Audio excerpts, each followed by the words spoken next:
चक्की आप देखेंगे तो इसमें चल अवस्था और अचल अवस्था दोनों हैं। तो साहिब ने उसी में दोहा बोल दिया, चलती चक्की देख के दिया कबीरा रोए, दो पाटों के बीच में साबुत बचा न कोई। कौन से दो पाट? अरे एक पाट धरती चले, एक चले आसमान, इन दोनों के बीच में पिस गया सकल जहान। अब पाट पाट सब कोई कहे, किल्ली कहे ना कोई, और जो किल्ली संग लाग रहा तो बाल न बांका होए। अब समझा रहे हैं कि चक्की तो चली रही है, युगों युगों से चल रही है, चलती जाएगी, ये रुकने वाली नहीं है। बताओ कौन से युग में मौत नहीं होती थी? सतयुग में मौतें हुई, त्रेता में हुई, द्वापर में, कलयुग में मौतें हुई, होती जाएंगी। ये खत्म होने वाला काम नहीं है, क्योंकि जो घड़ा बनेगा वो फूटेगा। ये घड़े हैं सब, मिट्टी के भांडे हैं, ये फूटेंगे एक दिन। तो चल अवस्था में चक्की में सब चल रहे हैं। अब चक्की में ही एक कील है जो अचल अवस्था में है, वो नहीं चलती, वो चक्की की कील अचल है। अब वो अचल क्या करेगी? जो दाना उस अचल के पास पहुंच जाएगा, वो चक्की सारी उम्र चलती रहे, सारी युगों युग चलती रहे, वो दाने को पीस नहीं सकती। बस यही है और कुछ नहीं है। कहते बुल्लिया रबदा की पाना, एथो पुटना एथे लाना। बुल्ले शाह कहते गुरुजी में परमात्मा को दाना उस अचल के पास पहुंच जाएगा, वो चक्की सारी उम्र चलती रहे, सारी युगों युग चलती रहे, वो दाने को पीस नहीं सकती। बस यही है और कुछ नहीं है। कहते बुल्लिया रबदा की पाना, एथो पुटना एथे लाना। बुल्ले शाह कहते गुरुजी मैं परमात्मा को पाना चाहता हूँ, अल्लाह को पाना चाहता हूँ। अल्लाह को क्या पाना है? वो जीरी चावल बो रहे थे, कह रहे इधरों पटना उठे लाना, इधर से उघाड़ा इधर लगा दिया, मिल गया अल्लाह। उसमें क्या है? कौन सी नमाजें, कौन से मस्जिदें, कौन से रोजे? तो क्या करना है? अचल से हटा के, अचल से हटा के अचल में लगा देना है, और कुछ नहीं करना है। यानी चल में क्या आता है? ये सारी संसार, ये सारी सृष्टि, ये सारी काया चल में आती है, चल रही है। सूरज चल रहा है, तारे चल रहे हैं, पूरी गैलेक्सी घूम रही है, सब कुछ चल रहा है। अचल क्या है? हे अर्जुन, आत्मा अचल है। आत्मा कभी नहीं चलती, आत्मा अखंड है, स्थिर है।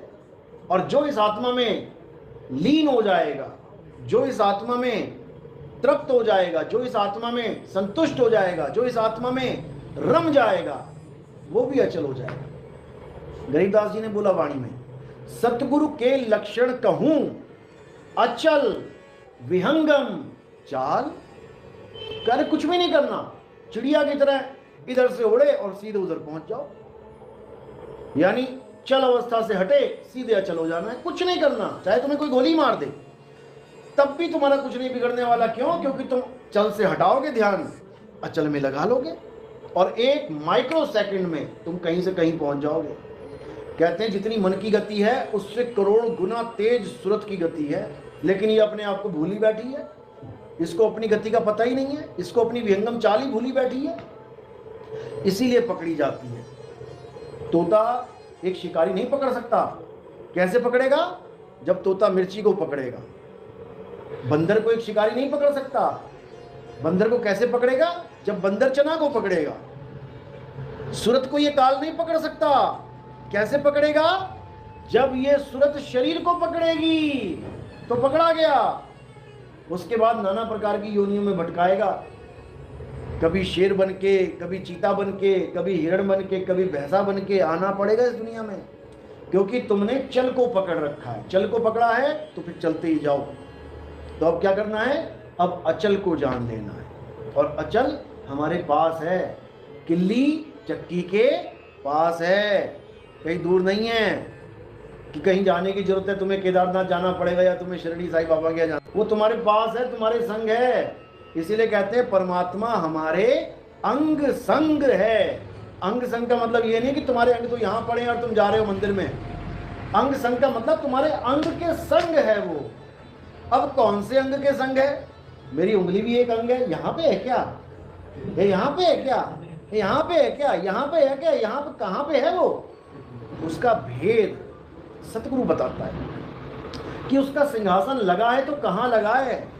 लगा तुम्हारी काया के साथ ही है कहीं ना कहीं, जो कि अंग संग है, लेकिन वो दिखता नहीं है। और दिखेगा कैसे? सूरत के माध्यम से। कहते है प्रगट पर दिखत नाही, सतगुरु सैन सहारा हो, और आवे न जावे जन्मे नहीं मरे, सो निज पीव हमारा हो। कहते है प्रगट पर दिखत नाही, जैसे करंट की तार है, नंगी तार है, जैसे सड़कों पे होती है, देखो अब उसमें करंट है लेकिन तुम्हें दिख नहीं सकता। तुम्हें तार दिखेगी, ये बिजली की तार जा रही है, लेकिन करंट नहीं दिखेगा तुम्हें। है प्रगट, लगाओ जरा बल्ब उसमें, तारे देखो जलेगा। है प्रगट पर दिखत नहीं, और सतगुरु सैन सहारा हो। अब वहां तो तुमने बल्ब लगा दिया, जल गया, पता लग गया, अब यहां कैसे कौन सा बल्ब लगाओगे? यहां सैन से पकड़ा जाएगा, यानी उस ज्ञान को तुम सैन से पकड़ सकते हो। सैन यानी इशारा, सतगुरु इशारा करेंगे और विवेकी हंस अपने गुरु की सैन को पकड़ लेंगे। जैसे जमीन के ऊपर तुम खड़े हो और पानी ढूंढ रहे हो, अब गुरु क्या करेगा? गुरु तुम्हें इशारा करेगा, पूछोगे गुरुजी पानी कहाँ है? बस एक इशारे में काम बन गया कि अच्छा जमीन के नीचे है, खुदाई चालू कर और मिलेगा 100%। इसी को बोले हैं कि वस्तु कहीं और ढूंढे कहीं, और कैसे लागे हाथ, गुप्त वस्तु तब मिले भेदी लीजिए साथ। भेदी का मतलब होता है जो तुम्हें भेद बता दे, जो तुम्हें मंत्र जपवाए वो भेदी नहीं होता। हम कहते हैं ना यार इस आदमी का थोड़ा भेद बता यार मुझे, ये कैसा बंदा है, तो कोई मंत्र थोड़ी नहीं देगा वो तुम्हें कि जब इसको ओम नमः शिवाय ओम नमः शिवाय, वो तुम्हें भेद बताएगा इसके। अरे ये बड़ा खतरनाक है भाई, दूर रहना इससे। अरे ये बड़ा अच्छा आदमी है, इससे हमेशा मेलजोल बना के रखना, बड़ा काम का आदमी है। अब तुम्हें भेद पता लग गया उसका कि इसके साथ मैंने मेलजोल रखना है, उसके साथ मैंने दूर रहना है, यही भेद है। तो कहते हैं भेदी लीजिए साथ, भेदी लीना साथ में, और दीनी वस्तु लखाए। भेदी को पता है वस्तु कहाँ पड़ी है, वो तुम्हें सैन से बता देगा बेटा यहाँ है वो वस्तु और यही ध्यान रख अपना। तब तू चल यानी काया से हटके अचल यानी परमात्मा में स्थिर हो जाएगा। कहीं दूर जाने की जरूरत नहीं है, बस इतना सा खेल है, चल से अचल हो जाना, हो गई मुक्ति, और कुछ नहीं चाहिए। इसी को बोला है शब्द विहंगम चाल हमारी, यानी कि ध्यान भी कैसे करना है? विहंगम चाल से। ऐसे नहीं कि कोई कहे पहले 4 साल नाभि पे ध्यान लगा, फिर 5 साल हृदय पे ध्यान लगा, फिर कंठ पे ध्यान लगा, फिर आजा यहाँ पर, फिर आजा वहां पर। ये ध्यान नहीं है, ये विहंगम चाल नहीं है, मारे जाओगे, पकड़े जाओगे।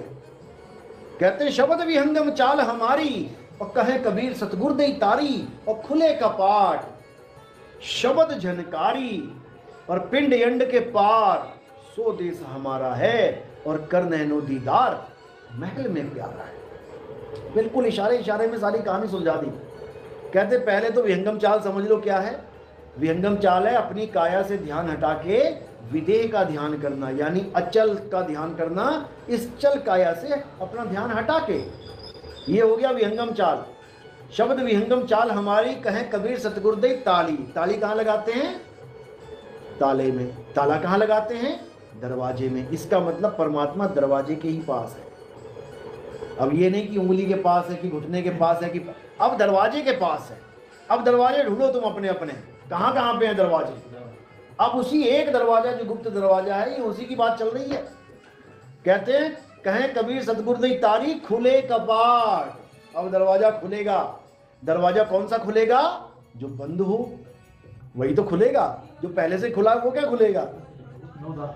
तो जो खुला हुआ है वहां पे ध्यान नहीं लगाना, और जो बंद है वो खुलेगा। तो खुले कपाट तो क्या दिखेगा आगे? कोई आदमी खड़ा दिखेगा दाढ़ी मूंछों वाला? बिल्कुल नहीं। खुले कपाट शब्द झनकारी, ये शब्द है, यही है या रामानंद। अरे शब्द हमारा गुरु है और सदा हमारे संग, वो सदा हमारे संग है। बस उस दरवाजे का हमें ज्ञान नहीं मिल पा रहा है। कोई कहीं घुसा दे रहा है दरवाजे में, कोई किसी दरवाजे में घुसा दे रहा है, और जो असली दरवाजा है उस गुप्त दरवाजे को कोई भेद नहीं बता रहा। तो यही साई समझा रहे हैं कि 10वां द्वारा गुप्त है, अरे ब्रह्मरंध्र है ठौर, तहवा सुरती लिप्त करो और देह तजो फिर। बिल्कुल इशारा, बिल्कुल खत्म ही कर दिया सारा काम काल भगवान का। लेकिन फिर भी कोई ना समझे तो उससे बेकार किस्मत इस दुनिया में किसी की नहीं है। इतना साहिब ने इतने इशारे किए, लेकिन समझने वाला समझ ही नहीं पाया। कहते इतना समझाया इस जीव को, इतना समझाया जीव को कि लेकिन इसका कल्याण बिना विवेक के हो ही नहीं पा रहा है। इसलिए साहिब ने कहा विवेक जगाओ, विवेकी बनो। पहले तो गुरु विवेकी बनाओ। केवल गुरु धारण करने से मुक्ति नहीं होती है, पहले तुम्हें विवेकी गुरु चाहिए, जो सत्य और असत्य का निर्णय करे, जो चल और अचल में निर्णय करे। अब तुम्हें श्वासों के साथ जोड़ दिया किसी ने, सोहंग जपो ओहंग सो। अरे भाई सांस तो चल रही है। जो चलने के चलती वस्तु के साथ जुड़ेगा वो अचल कैसे होगा? तुम ऐसे झूले में बैठ के, जो झूला चल रहा है, तुम अचल कैसे हो जाओगे? नहीं हो सकते। इसलिए साहिब ने सबसे पहले भेदी गुरु की यानी कि विवेकी गुरु की बात करी। कहते हैं गुरु मेरे सभी बड़े अपनी अपनी ठौर और शब्द विवेकी पारखी। गुरु मेरे सभी बड़े अपनी अपनी ठौर, शब्द विवेकी पारखी, सो माथे का मोर। सबसे पहले तो ये समझ लो कि गुरु विवेकी होना चाहिए। कोई कहे कि जी हमने कोई गुरु धारण कर लिया जी, अब चाहे वो नरक में ले जाए हम नहीं छोड़ते, तो 100% नरक नहीं जाओगे। तो 100% नरक में जाओगे। अरे तुमने गुरु बनाया था नरक में जाने के लिए, इससे अच्छा ना भी बनाते तभी चले आते नरक में। गुरु से क्या बोलेगा? हाँ, कई लोग कहते हैं, डायलॉग मारते हैं पक्का दिखाने के लिए कि मैं तो इतना पक्का हूं कि मेरा गुरु नरक में चला गया तो मैं भी चला जाऊंगा। भाई वो बिना तेरे भी जाएगा और तू बिना उसके भी जाएगा, दोनों जाएंगे। गुरु और चेला रिश्ता है नरक से निकलने का, नरक में डालने का नहीं। तो साहिब यही समझा रहे हैं कि गुरु किया है देह का और सतगुरु चीना नहीं, भव सागर के जाल में फिर गोता काहीं। कहते हैं गुरु किया है देह का। गुरुजी कहाँ है? ये गुरुजी हैं हमारे, फोटो लटकी पड़ी है। गुरुजी लटके पड़े, तुम्हें भी लटका देंगे। ये जो लटके पड़े गुरुजी नहीं है, ये मिट्टी का पुतला है, उसकी फोटो खींच के लगा दी है। गुरु कौन है? गुरु शब्द है, शब्द गुरु है। और जब तक शब्द गुरु को नहीं जान लिया तब तक तुम लाखों गुरु बना लो, तुम्हारा कभी कल्याण नहीं हो सकता। क्योंकि तुम चमड़े को ही गुरु मान के बैठ गए, तुम मिट्टी के भांडे को गुरु मान के बैठ गए, और फूटेगा दबेगा मिट्टी में तो जहां गुरु गया वहां चेला जाएगा। गुरु मरा तो चेला मरेगा। लाश लेके जा रहे हैं 4 लोग, कौन मर गया? अरे गुरुजी मर गए। हैं, गुरुजी मर गए, चेला कैसे बचेगा? इसलिए गुरु कभी नहीं मरता, गुरु कभी नहीं मरता। कहते देही को सतगुरु कहे ये है धूधर ज्ञान, और 4 दाग आवे नहीं और वाह को सतगुरु जान। दोनों का भेद बता दिया कि ठीक है तुम देही को गुरु मान बैठे हो, कोई बात नहीं, लेकिन सतगुरु को भी जान लो। देह 4 दाग में आती है, सतगुरु 4 दाग में नहीं आता। 4 दाग कौन से? जन्मना, भोजन करना, ब्याह शादियां करना और अंत में मर जाना। ये 4 दाग काया को लगे हैं, ये गुरु को नहीं लगे हैं। गुरु कौन है? गुरु आत्मदेव है, गुरु शब्द है। तो सबसे पहले तो आत्मा ना जन्मती है ना मरती है, यानी गुरु ना मरेगा ना जन्मेगा। आत्मा कभी भोजन नहीं करती है, वो निराहार है, आत्मा कुछ नहीं खाती। और लोगों ने कबीर साहब को भी खाना खिला दिया। और वो वाणी गा रहे हैं, कह रहे हैं गगन मंडल से उतरे साहिब सत्य कबीर, जलज माही पौड़न किए दोनों दीन के पीर। पानी से पैदा नहीं, श्वासा नहीं शरीर, और कछु आहार करते नहीं, अवा को नाम कबीर। उनको भी खाना खिला दिया लोगों ने। वो बता रहे हैं अपनी असलियत कि मैं आत्मा हूं, आत्मदेव हूं। मैं पानी से पैदा नहीं, पानी से कौन पैदा है? काया, मैं पैदा। श्वासा नहीं शरीर, श्वासा की वजह से क्या चल रहा है? शरीर। मैं नहीं चल रहा श्वासों की वजह से। अन्न आहार, कछु आहार करते नहीं, कौन कर रहा है? काया, मैं नहीं हूं काया। अवा को नाम कबीर, यानी आत्मा ही कबीर है। अरे कक्का केवल नाम है और बब्बा ब्रह्म शरीर, और रारा सब में रम रहा, वा को नाम कबीर। तो वो आत्मा हम सब में रम रही है, सबकी काया आत्मा से चल रही है। बस आत्मा को जान लेना है। जब आत्मा को जान लोगे तो समझ लो कि परमात्मा मिलेगा। खुद में आओगे तो खुदा मिलेगा, आत्मा में आओगे तो परमात्मा मिलेगा। इसलिए गुरु ग्रंथ साहब में बिल्कुल क्लियर लिख दिया कि आत्म में राम और राम में आत्म। जिस दिन तुमने आत्मा में राम खोज लिया उस दिन राम में ही आत्मा मिलेगी तुम्हें।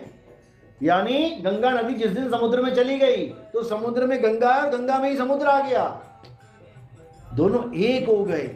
अब उसको कोई अलग नहीं कर सकता। तो जहां मालिक का सिंहासन लगा है उस दरवाजे के बाहर, बस तुमने वहां अपनी सूरत को पहुंचाना है। काया यहीं पड़ी रह जाएगी, मिट्टी, और सूरत वहां पहुंच जाएगी। तो कह रहे हैं अब तो जाए चढ़े सिंहासन और मिले हैं सारंग पानी, राम कबीरा एक भये हैं और कोई ना सके पहचान। कहते राम और कबीरा एक ऐसे हो जाएंगे कि फिर कोई उनको पहचान ही नहीं पाएगा कि किसको राम बोलूं किसको कबीर बोलूं। इसी प्रकार हमारी भी वही अवस्था हो जाएगी, किसको मैं श्याम बोलूं किसको मैं राम बोलूं किसको मैं क्या बोलूं, वो सब एक ही हो जाएंगे, वो शब्द रूप ही हो जाएंगे हम सब। तो साहिब समझा रहे हैं शब्द हमारा तू शब्द का, सुन मत जा सरक, और जो चाहे निज रूप को शब्द ही ले परख। कहते शब्द हमारा, यानी अगर कोई मेरा रूप पूछे तो मेरा क्या रूप है, शब्द रूप, यानी शब्द हमारा रूप है, शब्द हमारा तू शब्द का, अरे तू भी शब्द स्वरूप है। सुन मत जा सरक, नहीं समझ में आएगा जल्दी, मैं शब्द कैसे हो सकता हूं, शब्द तो हिंदी के होते हैं, पंजाबी उर्दू के, मैं कैसे हो गया, नहीं समझ में आएगा। लेकिन सुन मत जा सरक, बैठा रहे, सरक मत जाना, उठ के मत चले जाना सत्संग में से, आज नहीं कल, कल नहीं परसों, परसों नहीं नरसों, कभी ना कभी तुम्हें शब्द का ज्ञान हो जाएगा।